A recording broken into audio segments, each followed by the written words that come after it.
Jose Rivero is buying his first tank of petrol at the newly set prices. On Wednesday, the government announced regular fuel would increase 1,000% per liter and 6,000% for premium. Those numbers may be daunting, but in reality, it's still cheap for Jose to fill up. A tank of fuel now only costing him $2.50.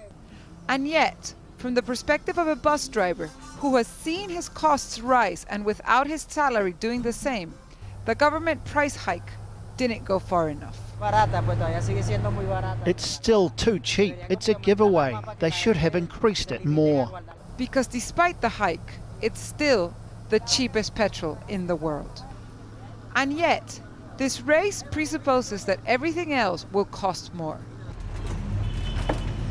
One of the first to feel the impact of the new price of petrol were bus drivers. But this increase will soon have an effect across the board, from bus fares, spare parts, and even produce.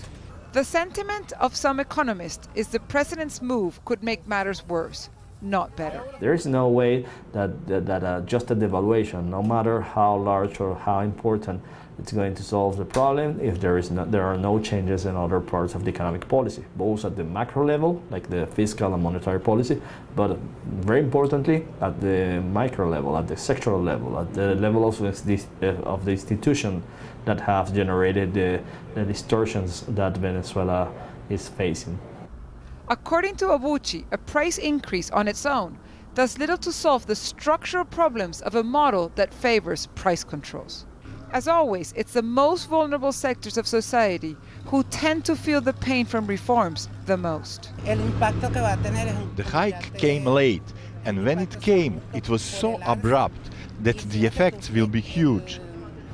In a country with chronic shortages of goods and services, where queuing has become the norm, and with runaway inflation, the full effects of this week's price rise are still being calculated by Venezuela's government and its people. Virginia Lopez, Al Jazeera, Caracas.